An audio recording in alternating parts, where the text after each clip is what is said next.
Welcome all of you Stock Trading Mantra. आज अपनी जो प्रीवियस स्विंग ट्रेड्स हैं उनको एक बार अपडेट कर लेते हैं। काफ़ी सारे स्टॉक्स थे जो स्विंग ट्रेड्स में हमने रखे हुए थे। कुछ में एंट्रीज ट्रिगर नहीं हुई, कुछ में एंट्रीज ट्रिगर हुई और फर्स्ट टारगेट हमारा मिला 8 से 10% का हमें प्रॉफिट हुआ और कुछ में स्टॉप लॉस भी हिट हुए। तो सभी के बारे में एक बार डिस्कस कर लेते हैं एंड अपडेट कर देते हैं कि फर्स्ट मैं डिस्कस करूँगी मोल्ड टेक के बारे में। मोल्ड टेक में हम लोगों ने डिस्कस किया था समवेयर कि हमारा जब ये स्टॉक यहाँ पर था कहीं हमने एंट्री पॉइंट अपना बनाया था कि we will enter between 95 to 100 और इसमें हमने अपना जो टारगेट रखा था हमने इसको वीकली टाइम फ्रेम पर या इस पर फर्स्ट टारगेट इसका जो ऑल टाइम हाई है वहीं पर रखा था समवेयर 110 के आसपास और इसने हमें उससे भी ज़्यादा टारगेट दिया। तो इसने जो हाई लगाया वो 110 का लगाया, 110 का नहीं सॉरी 120 से भी ऊपर का हाई लगाया। तो हमारा जो टारगेट था और टारगेट वाज 110 बट इसमें 120 का हाई लगा। This is 120। So we can say Mold Tek में हमारा टारगेट हमें मिला एंड टारगेट हमारा meet out in Mold Tek और हमें जो रिटर्न मिला इसमें या प्रॉफिट कह सकते हैं, हमें जो प्रॉफिट मिला दैट वाज अप्रॉक्स 10%। किसी ने 8% पे भी बुक किया है, 8% 10%।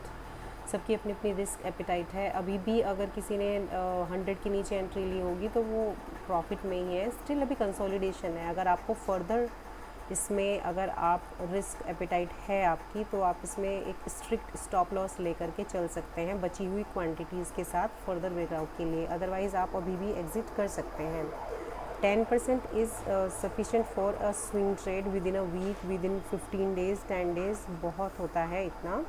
तो हमारा हम यहाँ पर एक जगह लिखते जाएंगे कि हमारा एक स्टॉक मोल्टेक था जिसमें हमारा टारगेट हिट हुआ। यहाँ पर हमें अप्रॉक्स 8 से लेकर के 10% का हमें प्रॉफिट मिला।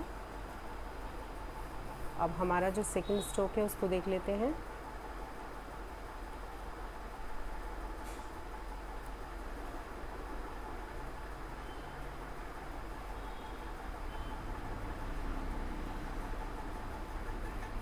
सेकंड स्टॉक है अमन प्लास्टिसाइजर्स, AMNPLST से ये लिस्टेड है। डे टाइम का मेरे सामने चार्ट लगा हुआ है। यहाँ पर अगर आपको याद हो हमने डिस्कस किया था ये कि एक पोल फ्लैग पैटर्न बना हुआ है और ये इस तरीके से यहाँ पर एक पैटर्न बना हुआ है और आगे हम पिन पैटर्न और ये सब भी पढ़ेंगे। कुछ पैटर्न्स की वीडियोस मैंने अपलोड किए हैं, आप जाकर के उनको स्टडी कर सकते हैं। पिन पोल फ्लैग ये इसी तरह का एक पैटर्न है। एग्जैक्टली यहाँ पर इसने फ्लैग नहीं बनाया। इसका हमने बोला था कि इसके ब्रेकआउट पे हम अपना जो टारगेट हमने रखा हुआ था उसको यहाँ से हमने एक्सटेंड किया था कि हम समवेयर यहाँ इस जोन में, बिकॉज़ ये जोन काफ़ी टाइम तक यहाँ कंसोलिडेट करके इसने यहाँ से ब्रेक डाउन दिया था यहाँ से। हमने ये जो कंसोलिडेशन था, अगर आप जाकर के पीछे वीडियो देख सकते हैं, इस कंसोलिडेशन बॉक्स के अंदर की एंट्री है मेरी एंट्री थी और मैंने जिस दिन प्रॉफिट बुक किया था मैंने उस दिन आपको अपडेट भी किया था कि मैंने इसमें प्रॉफिट बुक कर लिया है। इसने भी हमें यहाँ तक का टारगेट आराम से दिया जो कि हमारा अप्रॉक्स वही 8 to 10% बैठता है विद इन अ वीक और 10 डेज़। तो हमारा इसमें भी हमें टारगेट मिला। तो जिसने टारगेट यहाँ पर बुक नहीं किया उसको फर्स्ट टारगेट एटलीस्ट बुक करना चाहिए था, बिकॉज़ मैं हमेशा इस बात पर मेरा फोकस होता है कि प्रॉफिट बुक करते हुए चलिए। अगर आप छोटा स्टॉक है 1000 क्वांटिटीज़ से ट्रेड करते हैं तो एटलीस्ट 500 क्वांटिटीज़ वहाँ पर ज़रूर बुक करिए, जिससे कि अगर आपने रिमेनिंग क्वांटिटीज़ के लिए स्टॉप लॉस ट्रेल किया है या फिर वहीं पर भी रखा हुआ है तो एटलीस्ट आपको लॉस ना हो। ट्रेल किया है तो आपका जो 500 क्वांटिटीज़ का प्रॉफिट है वो तो आपकी पॉकेट में हो। इसने 10% का बहुत ही डिसेंट जो है प्रॉफिट बना के दिया था और मैंने आपको अपडेट किया था कि मैं अपनी पोजीशन स्क्वायर ऑफ कर रही हूँ। यहाँ से आप चाहें तो आप भी बुक कर सकते हैं। मैंने अप्रॉक्स 8% पे अपनी पोजीशन स्क्वायर ऑफ की थी। मैं थोड़ा यहाँ से लेट हो गई थी। मैंने आई थिंक यहाँ इस दिन पे मैंने अपना प्रॉफिट बुक किया था। तो 2 स्टॉक में हमें लगभग 10% के टारगेट मिले एंड थर्ड स्टॉक देख लेते हैं। डोंट वरी, हम जिनमें हमारा ऐसे हिट हुआ है वो भी हम डिस्कस करेंगे। उनमें से भी सबसे पहले एक एसएल वाला ही देख लेते हैं, अदरवाइज़ आप लोग कहेंगे कि एसएल वाले स्टॉक की तो आप बात ही नहीं करें। तो पोली कैब में हमारा एसएल हिट हुआ है, स्टॉप लॉस दिया है। इस स्टॉक ने बहुत परेशान किया, बहुत अच्छा मोमेंटम इसमें जा रहा था एंड इसके बाद में इसका ब्रेकआउट फेल हुआ एंड शार्प सेलिंग इसके अंदर आई। हमने यहाँ पर एक ट्रेंड लाइन रोकी थी, आप जा कर के वीडियोस चेक कर सकते हैं, you will see the same trend line. मैंने डिस्कस किया था अगर ये इस ट्रेंड लाइन को ब्रेक डाउन दे देता है, इसके नीचे रेड कैंडल क्लोज कर देता है, तो आपको यहाँ से एग्जिट कर देना है, ये हमारा स्टॉप लॉस होगा। बिकॉज रीज़न क्या है, इसके ऊपर पहले सपोर्ट लेकर के यहाँ से इसने पॉजिटिव मोमेंटम दिया, तो इस ब्रेकआउट को फेल नहीं होना चाहिए था। अगर इसको आगे फर्दर पॉजिटिव होना था तो इसने क्या किया, इसने देखो ब्रेकआउट दिया एंड इस तरीके से एक एम पैटर्न यहाँ पर बनाया एंड एग्जैक्टली उतना ही टारगेट दिया जितना कि एम पैटर्न का टारगेट रहता है। तो दैट्स वाई मतलब मेरा हमेशा इस बात पे फोकस होता है,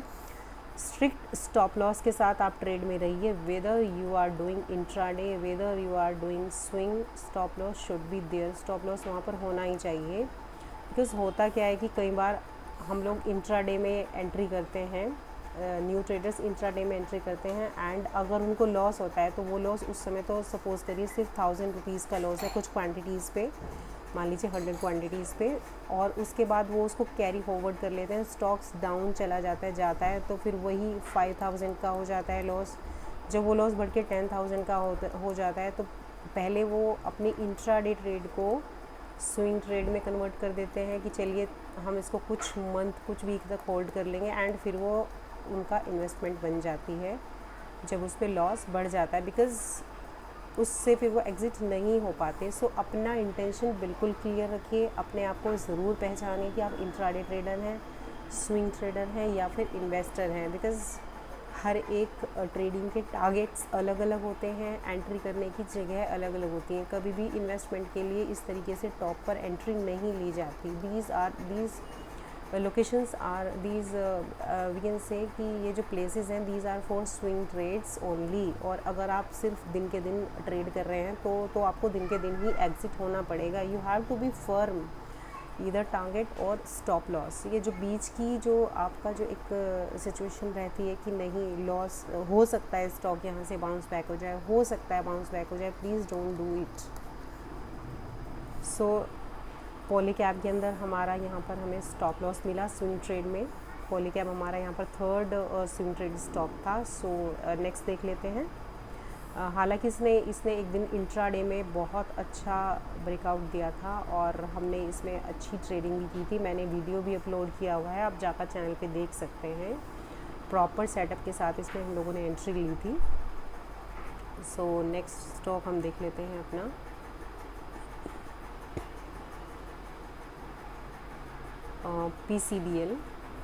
PCBL के अंदर एक चैनल हम लोगों ने ड्रॉ किया था, इफ़ यू रिमेंबर। तब तक ये स्प्लिट नहीं हुआ था, तो इसका जो प्राइस था जो अभी यहाँ पर 1110 है, आप इसको 240 लिख लीजिए, बिकॉज़ 1:2 का इसका स्प्लिट हुआ था। सो हमने ये डिस्कस किया था कि ये एक चैनल के अंदर जो इसका सेकेंडरी ट्रेंड है वो डाउन ट्रेंड है। यहाँ से इसने राइज़ किया था, उसके बाद ये कंटिन्यूसली यहाँ इसने हिट किया, यहाँ और यहाँ से सपोर्ट लेके फिर से गया है। तो फर्स्ट टाइम यहाँ से रिजेक्शन था, सेकेंड टाइम था, तो देयर आर हाई चांसेस कि इस बार ये ब्रेकआउट देगा। और हमने डिस्कस किया था कि ब्रेकआउट के बाद जब भी बाहर ग्रीन कैंडल क्लोज होगी हम इसमें एंट्री लेंगे और हमारा जो टारगेट रहेगा वो हमने इस लाइन को एक्सटेंड किया था। Let me show you, we extended just minute, we extended this line, just wait. So हमने ये लाइन क्यों एक्सटेंड की थी, क्योंकि यहाँ से इसको 3 बार इस चैनल से एक साथ ही रिजेक्शन बना था, डबल टॉप बना था और इसने यहाँ से जो है प्राइस ब्रेक डाउन हुआ था। और हमने कहा था कि हम फर्स्ट टारगेट यहाँ पे भी बुक कर सकते हैं और सेकंड टारगेट हमने यहाँ पे रखा था। तो हमारे अप्रॉक्स दोनों टारगेट इस पे हिट हुए एंड इसके अंदर भी हमने यहाँ पर 120 पे अगर एंट्री मिली, so 128 first target and second approx ये था 132 भी, कुछ लोगों ने यहाँ पर बुक किया, कुछ लोगों ने यहाँ पर भी इसको बुक किया। तो इसके अंदर भी तकरीबन 10 से कुछ ने 8% बुक किया, कुछ ने 10% बुक किया। इसमें भी अच्छा खासा प्रॉफिट यहाँ पर बुक हुआ। देखिए छोटे स्टॉक हैं, कोई भी स्टॉक अगर 120 से लेकर के 128 या फिर 132 तक चला जाता है, आप इसके अंदर सॉरी इसके अंदर 8% नहीं है, वो हमने अमन प्लास्टिसाइज़र में किया था। इसके अंदर 6% से लेकर के तकरीबन 9% की बुकिंग हम लोगों ने की थी 120 से लेकर। सो यहीं पर ये 5% हो जाता है, 8 पॉइंट से 6 पॉइंट से भी ज़्यादा, बट एग्जैक्टली आप टॉप बॉटम कैच नहीं कर सकते। तो 5 to 7% इसमें भी हमें मिला था PCBL में आराम से। सो अभी तक 3 स्टॉक में हमारे टारगेट हमें मिले हैं एंड एक में हमारा स्टॉप लॉस हिट हुआ है। आगे बाकी के स्टॉक्स देख लेते हैं। और मैंने सारी चीज़ें डिस्कस की थी कि अगर ये स्टॉक इस चैनल के ऊपर अच्छे से ब्रेकआउट नहीं देता तो हमको इसके अंदर एंट्री नहीं लेनी है, बिकॉज़ ये जो है फिर निगेटिव हो सकता है। बट ये यहाँ इसने सस्टेन नहीं किया इस लेवल के बाद में, यहाँ से इसको फिर से रिजेक्शन मिला है। एंड अगेन अगर आप देखेंगे ये फिर से यहाँ इसी एरिया के अंदर आपको नज़र आएगा, ये जो एक एरिया है, दिस एरिया। अब इस एरिया के अंदर इसको आप पीछे यहाँ से भी एक्सटेंड कर सकते हैं। देखिए एक चीज़ हमेशा समझिए, यही एरिया अगर आप पीछे भी एक्सटेंड करेंगे, let me extend this area. So बहुत इम्पॉर्टेंट एरिया है। बहुत इम्पॉर्टेंट एरिया क्यों है? क्योंकि यहाँ से इसने जब ब्रेकआउट दिया था तो इसने यहाँ तक का मोमेंटम लिया, फिर यहाँ से इसको रिजेक्शन मिला, फिर ये इसी एरिया पे गया, this was the stop loss hunting. उसके बाद में फिर से कोशिश हुई, फिर यहाँ से प्राइस बैक हुआ, फिर अगेन इसने इसी यहाँ तक जाने की कोशिश की, फिर से प्राइस वहाँ से रिजेक्ट हुआ, फिर से वहाँ से सेलर आ गए। लेकिन अब देखने वाली बात ये है कि क्या इस एरिया को ये एक सपोर्ट की तरह इसने यहाँ पे यूज़ किया, यहाँ पे यूज़ किया, यहाँ पे फिर से यूज़ किया, तो नाउ ये सपोर्ट जो है वीक हो चुका है एक तरीके से। So there are high chances, तो जिन्होंने अपनी पोजीशन बुक नहीं की हैं, या तो वो एक टाइट स्टॉप लॉस के साथ इसमें बैठे, या फिर वो नो कोस्ट टू कोस्ट एक तरीके से एग्ज़िट कर सकते हैं, क्योंकि अप्रॉक्स हमारी जो एंट्री थी वो ज़्यादा उनको भी ज़्यादा लॉस में नहीं होगा, तो उस पर वो एग्ज़िट कर सकते हैं। यहाँ से अभी ये थोड़ा सा वीक नज़र आ रहा है, इसके अंदर जो है एकदम से ब्रेकआउट था वो फेल हुआ। अब यहाँ से इसको ये मोमेंटम मिलता है या फिर इस तरीके से कुछ होता है, पॉसिबिलिटी तो दोनों ही है। सो अगर आप इसमें रहते हैं तो एक टाइट स्टॉप लॉस के साथ रहिएगा। बाय चांस आप बने हुए हैं, इसके नीचे स्टॉक निकल जाता है तो आपको एग्ज़िट कर जाना है, राइट। और बाकी जो अगर प्रॉफिट बुक कर चुके हैं, देखिए एक चीज़ आदत तो ज़रूर डालिए। अगर आपको 5% से लेकर के 10% मिल जाता है तो, और आप स्विंग ट्रेड कर रहे हैं, तो प्रॉफिट बुक कीजिए। डोंट वेट कि मुझे इसी में 20% मिल जाए, वहाँ से पैसा निकालिए और दूसरे स्टॉक के अंदर लगाइए, जिससे कि वो वहाँ पे भी फर्दर ग्रो हो सके। एटलीस्ट कल ये सोचना हो कि मेरा ये आता हुआ प्रॉफिट चला गया। सो हमारा नेक्स्ट स्टॉक हम देख लेते हैं। हमने जो है नेक्स्ट स्टॉक लिया था सुमिटोमो केमिकल। सुमिटोमो केमिकल में हमारी एंट्री ऑलमोस्ट ट्रिगर हुई भी और नहीं भी। एक्चुअली सुमिटोमो केमिकल बहुत टाइम से इसी एक जोन के अंदर कंसोलिडेट कर रहा है। अगर आप देखो ये एरिया है, इस एरिया को जो है ये पार करने की कोशिश करता है, लेकिन बार बार इसको यहाँ पे अगर आप देखो, इसने एक ऐसा मतलब यहाँ रिजेक्शन, यहाँ रिजेक्शन जो है भरा हुआ है। सो अभी वीक लग रहा है स्टॉक। अगर एंट्री ली है सो स्टॉप लॉस के साथ रहिए या कोस्ट टू कोस्ट एग्ज़िट कर सकते हैं, बिकॉज़ इसकी जो चांसेस हैं मुझे 60 to 40 लग रहे हैं पर्सनली। अभी यहाँ ऊपर साइड के लिए मुझे 40 लग रहा है, नीचे के लिए 60। ये और बात है कि ऐसा भी हो सकता है ये 60 ऊपर हो जाए, ये 40 नीचे हो जाए, होने को कुछ भी हो सकता है। बट रिजेक्शन जिस हिसाब से इसको मिल रहा है तो ऐसा लगता है कि ये थोड़ा सा नीचे की तरफ आ सकता है। तो आप या तो टाइट स्टॉप लॉस रखें या फिर आप कोस्ट टू कोस्ट भी एग्जिट कर सकते हैं, बिकॉज अभी एंट्री एरिया के अंदर ही ये है, और अगर एंट्री नहीं ली है फिर तो कोई बात है ही नहीं। सो फिर इसके बाद हमारा था एक IIFL सिक्योरिटीज़, उसके अंदर हमारी एंट्री ट्रिगर नहीं हुई। IIFL सिक्योरिटीज़ के अंदर हमारी एंट्री ट्रिगर अभी नहीं हुई। नेक्स्ट है हमारा अपोलो हॉस्पिटल था।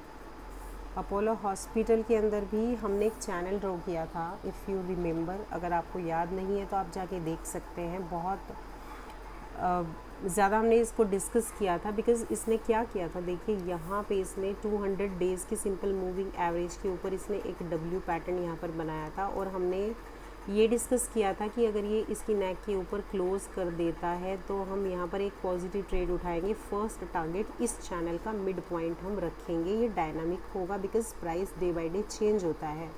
चैनल आप ड्रॉ करके रखेंगे, फर्स्ट टारगेट ये होगा। और अगर इसके ऊपर भी हमें बुलिश मोमेंटम नज़र आता है तो हम चैनल का सेकंड पार्ट अपना टारगेट रख सकते हैं। ये हमने अपसाइड के लिए अपने टारगेट्स डिस्कस किए थे उस वीडियो के अंदर। प्लस हमने ये डिस्कस किया था बिकॉज़ ये इस चैनल पे यहाँ से देखो एक बार जब अपसाइड हुआ था, फिर यहाँ सेकंड, यहाँ पर थर्ड, फिर यहाँ पर, मतलब कोई भी स्टॉक अगर इस तरीके से जैसे यहाँ से जा कर के इस तरीके से जा कर के फिर इसी चैनल के नीचे वाले पार्ट पे अगर टाइम स्पेंड करने लगता है तो देयर आर हाई चांसेस कि ये व्हाट इज़ दिस, ये हो क्या रहा है, this is distribution of price you can say.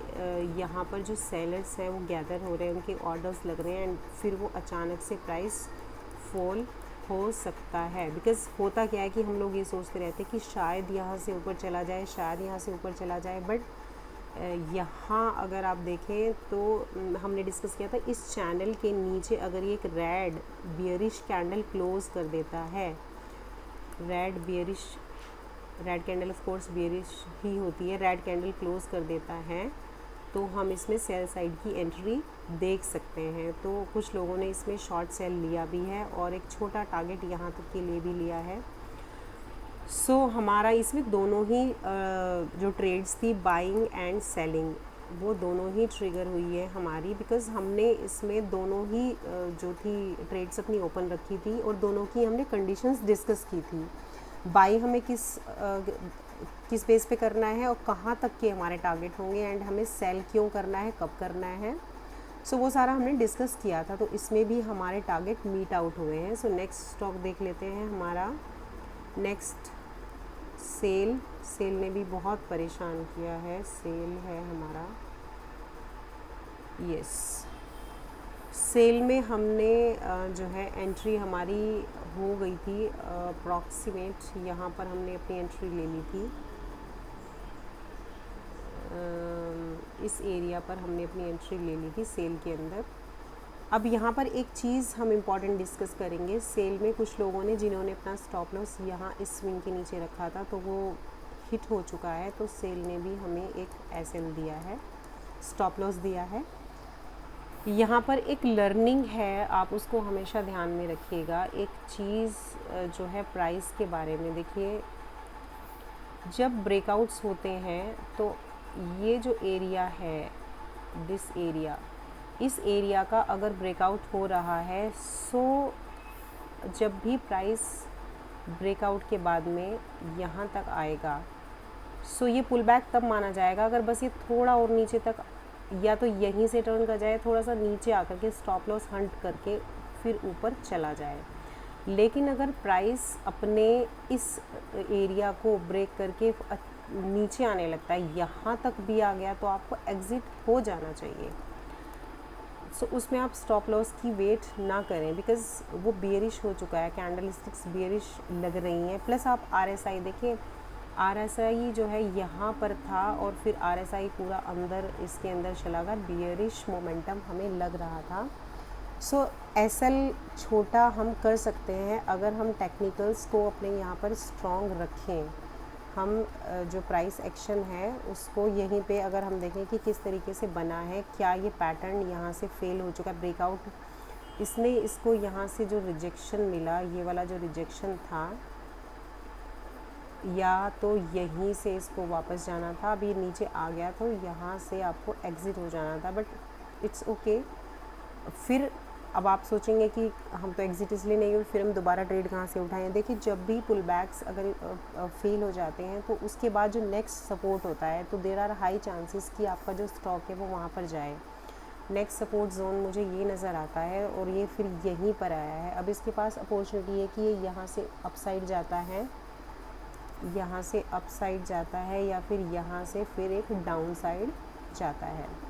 So market sentiment भी मायने रखता है कि मार्केट सेंटिमेंट क्या है, किस तरीके से रिएक्ट कर रहा है। और कुछ इस तरह का भी इसमें सुना गया था कि किसी बड़े प्लेयर ने यहाँ पर काफ़ी सारी यूनिट्स सेल की हैं, सो इस वजह से इसका प्राइस डाउन हुआ है। That was something news based, but news based भले ही हो, वो आपको टेक्निकल्स में दिख जाता है कि ब्रेकआउट फेलियर है एंड पुल बैक नहीं हुआ, इस बॉक्स के अंदर वापस से चला गया है प्राइस। फिर हमने हैवेल्स में भी एंट्री की थी। हैवेल्स में हमारी एंट्री थी, हमने डिस्कस किया था कि हम 1290 से 1300 के बीच में अपनी जो है एंट्री रखेंगे, और हमने हमारा टारगेट 1400 के लिए सेट किया था इसमें, और हमारा स्टॉप लॉस हमने बोला था हम 1247 के आसपास का अपना हमने स्टॉप लॉस रखा था यहाँ पर। तो यहाँ हमारी जो एंट्री थी ट्रिगर हो चुकी है, और ये अभी इस जोन के अंदर यहाँ पर कंसोलिडेट कर रहा है। सो इस देख लेते हैं कि इसने अभी तक क्या कुछ हाई लगाया है। Late me show the area. 1340 के आसपास इसने अभी तक बनाया है। 1330 पे कुछ बुकिंग्स की थी एक बंदे ने, 1330 पे, 1330, 1335। सो एक बात यहाँ पर हमेशा ध्यान रखिए कि अगर आपने सपोज़ कीजिए यहाँ पर 1295 पर भी एंट्री कर ली और आपको 1330 मिल रहा है, दैट इज़ 35 पॉइंट। 35 पॉइंट कितना हुआ इसका? 35.2 अप्रॉक्स 2.5% आप मान के चल सकते हैं। तो इसमें एक ही बंदे ने की थी, 2.5% पे उसने बुकिंग की थी। So it's your personal choice कि आप फुल टारगेट के लिए वेट करते हैं, या फिर आप अपना 2, 2.5, 5 जो % मिलता है आप उसको ले सकते हैं। अब दोनों ही कंडीशन में देखिए सेटिस्फेक्शन तो नहीं होगा, क्योंकि मान लीजिए आपने 2.5 या फिर 3% पे आपने बुकिंग कर ली, एंड उसके बाद में स्टॉक वहाँ से 5% और रन हो जाता है, या 10% और आपको वहाँ पर मिल सकता था आने वाले कुछ हफ्तों में, कुछ महीनों में, तो भी आप परेशान होंगे। लेकिन स्टॉक अगर वहाँ से डाउन आ जाता है और आपका एसएल हिट कर देता है, तो भी आप परेशान होंगे कि मुझे 2.5-3% मिल जाता। सो ये आपका अपना माइंड सेट है कि आप किस प्रॉफिट को बुक करके सेटिस्फाई रहते हैं, कम को बुक करके सेटिस्फाई रहते हैं, या फिर आप ज़्यादा का वेट करते हैं और एसएल हिट हो जाता है, या फिर एसएल आपने कम बुक कर लिया एंड आपका जो और ज़्यादा आपको मिल सकता था। सो ये आपका अपना माइंड सेट है। ये चीज़ आपको खुद तय करनी होगी कि आपको किस तरीके से ट्रेड करना है, कितने प्रॉफिट पर आप सेटिस्फाई रहते हैं। कुछ लोग 2-3% लेकर के स्टॉक से निकल जाते हैं and then re enter in some other stocks. कुछ लोग अपने टारगेट या फिर SL, they are very strict, either target और एसएल, टारगेट और एसएल। सो और बाकी आप टेक्निकल्स साथ साथ उसके देख सकते हैं कि टेक्निकली वहाँ पर क्या फॉर्मेशंस चल रहा है। देखिए अभी जो कंसोलिडेशन चल रहा है, कंसोलिडेशन तो इसका आरएसआई के में 60 से ऊपर ही चल रहा है, तो इसको इस एरिया के तो इसको ब्रेकआउट देना चाहिए। बट बाकी तो स्टॉक मार्केट में आप श्योरिटी तो नहीं हो सकती कि इसको जो है यहाँ से ये ब्रेक डाउन दे दे, या यहाँ तक रीटेस्ट के लिए आ जाए फिर से एक बार मूविंग एवरेज पे, एंड देन फिर अपसाइड जाए। सो लेट अस सी इसमें क्या होता है। अगर अभी भी आप प्रॉफिट पर तो हैं ही, कुछ प्रॉफिट आप यहाँ से पार्शियल बुक करना चाहते हैं, बाकी आप 1400 के लिए बैठना चाहते हैं, बट हैव पेशेंस। अगर आप 1400 के लिए बैठते हैं तो पेशेंस के साथ ही बैठिएगा। फिर हमने HDFC बैंक, ICICI बैंक, बंधन बैंक भी रखे थे। बंधन बैंक में तो हमें एक छोटा टारगेट मिला है। HDFC में अगर अभी आपने पोजीशंस ले रखी हैं तो अभी इसमें कुछ खास गेन तो नहीं मिला, क्योंकि यहाँ कहीं हम लोगों ने डिसाइड किया था कि अगर हम करंट सिनेरियो में पोजीशन बनाते हैं, इसके नीचे स्टॉप लॉस रख के, छोटा स्टॉप लॉस रहेगा, और अगर यहाँ से ब्रेकआउट मिल जाता है तो टारगेट हमारा बड़ा रहने वाला है, स्टॉप लॉस छोटा है। तो यहाँ पर अभी कुछ खास ज़्यादा मूव तो नहीं हुआ है, 50 से 60 पॉइंट का ही मूव यहाँ पर हुआ है। तो अगर अभी पोजीशंस में है तो अगेन स्टॉप लॉस के साथ रहेंगे आप। अगर मार्केट यहाँ से ब्रेकआउट होता है, निफ्टी बैंक पॉजिटिव होता है, निफ्टी बैंक या इनफैक्ट यही सारे बैंक्स मिलके ही निफ्टी बैंक को रन करते हैं। सो अपकमिंग वीक में कुछ क्लियर होगा कि किस तरीके से यहाँ पर मोमेंटम देखने को मिलेगा। सो आप अपनी पोजीशंस को अगर इसमें रखते हैं, सो बी विद स्टॉप लॉस। सो इसमें भी अगर आपकी पोजीशन है तो अभी कंटिन्यू हुई है, इसके बारे में भी SL तो नहीं हुआ हमारा। फिर हमारा था एक बंधन बैंक, उसको भी देख लेते हैं। बंधन बैंक में भी हमारी जो एंट्री थी वो हमने यहाँ पर कहीं थी। इसने भी एक छोटा सा टारगेट अभी दिया है और ये भी अभी कंसोलिडेट ही कर रहा है। सो कंसोलिडेशन इसका भी ठीक ठाक यहाँ पर इसके RSI के ऊपर है। अगर इसमें आपकी ट्रेड है तो आप वेट कर सकते हैं अगेन विद SL। हालांकि मुझे बंधन बैंक में जो RSI है दैट इज़ नॉट प्रॉमिसिंग। अगर आप यहाँ पर देखें, मुझे कुछ प्रॉमिसिंग सा नहीं लग रहा है RSI। सो आप चाहें तो कोस्ट टू कोस्ट भी एग्ज़िट कर सकते हैं, बिकॉज़ आप यहाँ पर देखेंगे ये आपको यहाँ पर ये लाइन शो कर रहा है और आपको ये यहाँ पर ये लाइन शो कर रहा है। सो इट्स नॉट फेवरेबल, तो नहीं लग रहा है। तो कोस्ट टू कोस्ट भी या फिर थोड़े प्रॉफिट पर अगर आप हैं, आपने यहाँ कहीं एंटर लिया था 10-20 पॉइंट के प्रॉफिट पर हैं, तो भी आप निकल सकते हैं। और अगर आप रिस्क लेना चाहते हैं तो आप ले सकते हैं, बट अगर मैं हूँ तो मैं यहाँ पर अपनी पोजीशन एग्ज़िट करना चाहूँगी। एंड अगर इस कंसोलिडेशन के ऊपर मुझे कुछ पॉजिटिव लगता है then I will prefer to re enter, because RSI is not favourable. बाकी आपकी अपनी चॉइसेस हैं। सो इस वीडियो को यहीं तक रखते हैं। और अभी हमने कल और परसों बीते दिन क्लासिक चार्ट पैटर्न की एक सीरीज़ अपलोड की है, जिसमें काफ़ी सारे पैटर्न प्लस उनके बेसिक्स, उनको ट्रेड करने का तरीका क्या है, उनकी प्राइस की साइकोलॉजी, क्यों वो पैटर्न्स बनते हैं, कितने तरीके से उनको ट्रेड करना है, रियल चार्ट्स के ऊपर वो कैसे दिखते हैं, इंट्राडे में, डे टाइम फ्रेम पर, weekly, head and shoulder, falling veg, rising veg, descending triangle, inverted head and shoulder, double top, double bottom. अभी 4 वीडियो लेटेस्ट अपलोड हुए हैं लास्ट 2 डेज़ में, आप उनको जाकर के स्टडी कर सकते हैं। प्लस ऑप्शन की भी सीरीज़ है, अगर आप चाहें तो उसको भी जाकर के स्टडी कर सकते हैं। चैनल पर नए हैं तो please hit the like button and subscribe the channel, and bell icon ज़रूर प्रेस कीजिएगा आप नेक्स्ट वीडियोज़ के नोटिफिकेशन के लिए। सो फर्दर स्विंग ट्रेड्स अभी आज तो नहीं रख रहे हैं, अगर टाइम मिल पाया तो I will update in evening और इन अ डे और 2। थोड़ा सा मार्केट का सेंटिमेंट अभी थोड़ा सा डाइसी है, सो बी सेफ़, अपनी पोजीशंस को सेफ़ रखिए। लेट अस वेट, कुछ अच्छी ट्रेड्स के लिए हम वेट करते हैं। फिर मिलते हैं एक नई वीडियो के साथ। Thank you, bye.